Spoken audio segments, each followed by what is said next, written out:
Hey, amazing entrepreneur. Are you launching an online course, membership, or group program in the coming few months? Well, if so, you're going to love this episode of the Heart Center Business Podcast because I'm sharing my top launch tips. This is episode number 425, which means you can find all the relevant links and the show notes of today's episode, as well as a really good little summary with these hot tips in it, over at tashcorbin.com/425. Let's dive in. Hello, I'm Tash Corbin, a business strategist and mentor based on the Sunshine Coast in Australia.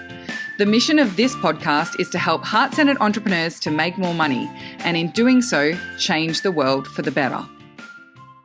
This podcast was recorded on the lands of the Gubbi Gubbi and Jinnaburra people. Always was, always will be Aboriginal land.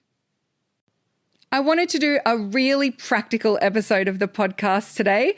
So I'm just going to dive straight in to my 5 launch tips that are going to help you to get more leads and more sales in your next launch. So tip number 1, keep your entire audience informed throughout your launch.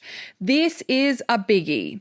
So if you launch using lead magnets like webinars, challenges, any freebies, events, that kind of thing, chances are that you might believe that anyone who is a lead for your launch is participating in those lead magnets. But that's not actually the case.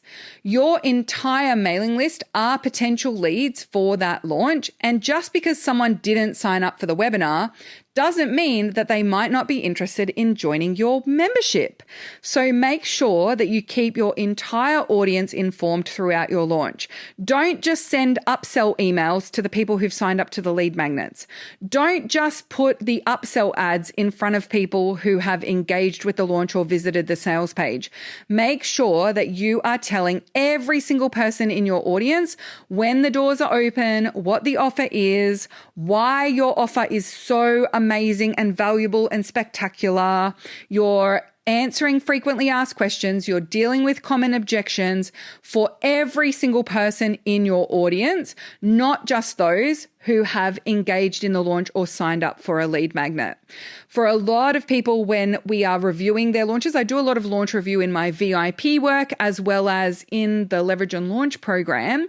And when we review their launches, the part where they've really missed the opportunity to increase their conversion rates and increase their sale numbers is that by the time they get towards the closing days of their launch, the only people hearing from them are people who've signed up for those lead magnets, are people who are actively getting those retargeting ads. So remember, your entire list are potential leads all the way up until cart close or your launch finishes, and keep everyone informed throughout the journey. Number 2, your warm audience are the most likely audience to buy from you. So a lot of people, when they are launching an online course or they're launching a membership, one of the first things they focus on for their launch strategy is, how do I get this launch in front of more cold audience, more strangers on the internet? And often this can look like in your launch strategy that a lot of your launch actions and a lot of your launch focus is actually ignoring and neglecting the very people most likely to buy from you. So remember, your warm audience are the most likely to buy from you. So they are the ones who should be informed first and the most about what the offer is, what the lead magnets are, and you should be nurturing and connecting with and engaging with that warmest audience very consistently throughout your launch. Someone discovering your product or service during a launch as a cold audience member is less likely to buy from you in that launch. They're more likely to buy from you next launch or the launch after. So I'm not saying that you shouldn't focus on a cold audience at all, or you shouldn't promote to a cold audience at all. But what I'm saying is that most of your sales, the people most likely to buy from you, are the ones already in your audience. The cold audience growth that you get from this launch is actually setting you up for sales in your next launch in a lot of cases. So make sure that you give that warm audience lots of love and attention. Which leads me to tip number 3.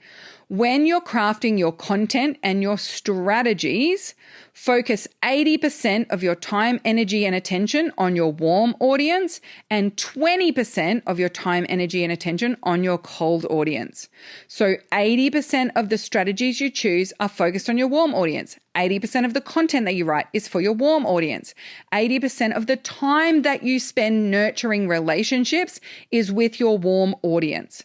20% is with your cold audience. So what I like to do in my launch planning is look at, okay, what am I doing for my existing mailing list? What am I doing for my followers on social media? Where is all of this content going? What am I saying and to whom? And I always review my launch content, my launch emails, my promos, all through the lens of what audience is this for? Is this focused on a hot audience, a warm audience, or a cold audience? And as much as possible, I stick to that 80-20 rule because I find that that gets me the highest conversion rate and the lowest ad spend cost, the lowest expenses. So 80% focus of your time, energy, and attention on warm, 20% on cold. Tip number 4, the more you prepare before your launch, the less you'll face wobbles, procrastination, overthinking, and blinking cursor syndrome. So blinking cursor syndrome is the phenomenon that happens when you're in the middle of a launch, you know that you have to send an email out today, you open up that email to send it, and you've just got this white screen, and the cursor is there blinking, waiting for your words, and you cannot think of a thing to say. You have no idea how to start. You don't know what you're writing in that today. The reason why you're facing that is because you're right in the middle of a launch. And right in the middle of the launch is when you are least confident in your launch results. Right in the middle of the launch is when you are most focused on the audience and the least focused on actually like what you need to be doing, right? You're all focused on your launch stuff.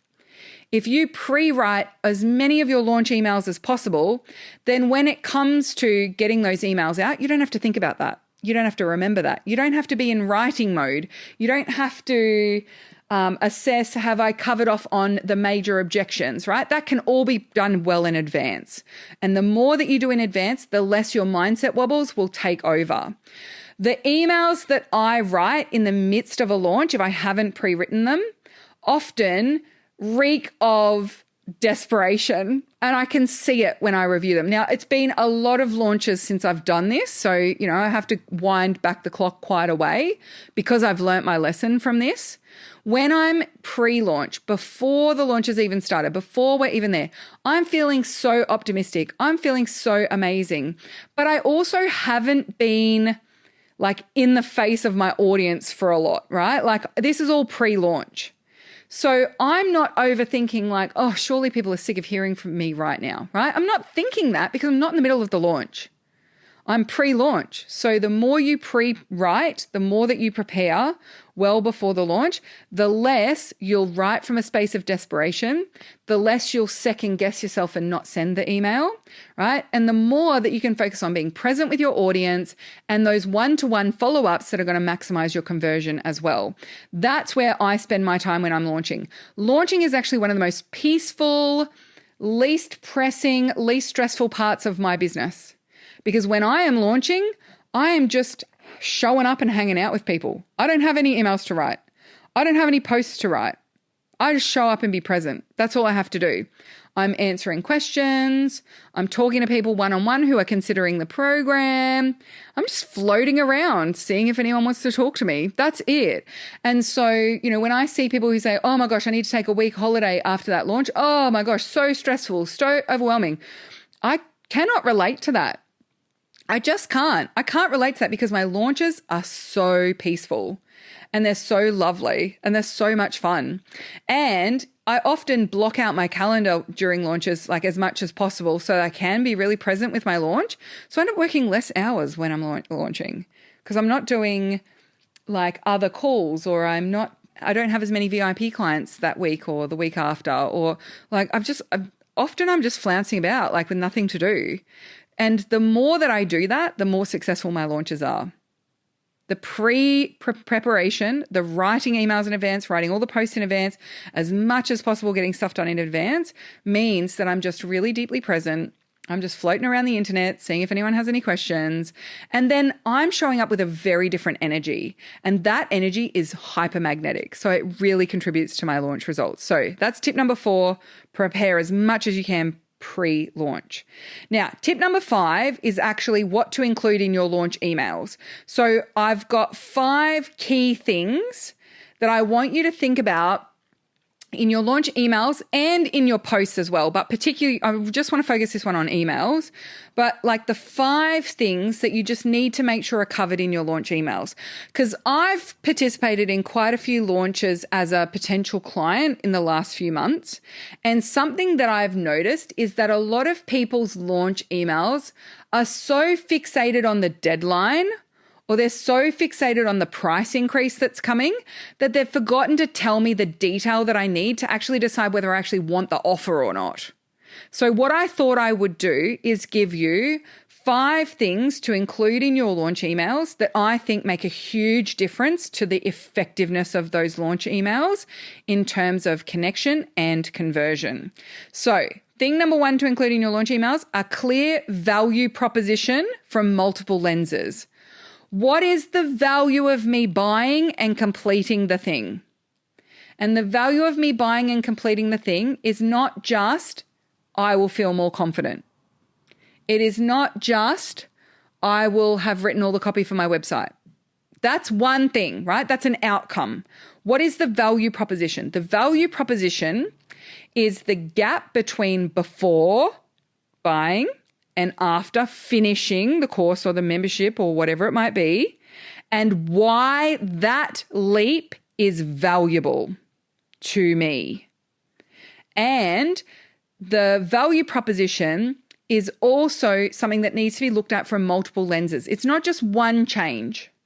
So when people join the Takeoff program, there are 40 things that they will describe their before state. And there are 40 things that will describe their after state. And every single one of those changes is deeply valuable to my niche, and I can express that. So looking at your value proposition from multiple lenses and expressing that very clearly in your emails is critical. And I just want you to review your launch emails. If you're redoing a launch or you're coming on a fresh launch, or you've got your emails written in advance, I want you to go and have a little look through. Do you actually talk about how valuable this transformation is and what that transformation is and how you facilitate that transformation enough in your emails? Or are you extra fixated on just join before the price increase, just join before the price increase, just join before the cart close? And you're so focused on the deadline and the manufactured urgency or the marketing tactic that you're using to incentivize people taking action, that you haven't actually helped them make an informed decision about whether they want it or not. So like, yeah, that's great that the deadline is tomorrow, but I don't even know if I want it. So the deadline doesn't apply to me if I don't know if I want it or not. So clear value proposition from multiple lenses. Number 2 thing to include in your launch emails is your face. Your face. Whether that be a photo of you in some of the emails, whether that be a link to a video that they can see you speak to camera. But humans want to buy from humans and humans connect with humans. Get your face in there somewhere. Number 3, invite and ask questions. So don't just say, let me know if you have any questions. Ask people questions. So in your launch emails, say to people, what's the number 1 barrier that you're facing with this goal, right? So that you're getting some insight from them, and your people who are hot leads for your offer are actually contacting you. They're replying. Learn how to invite questions well and effectively, but learn how to ask great questions as well, and include asking questions in those launch emails. Number 4 is story.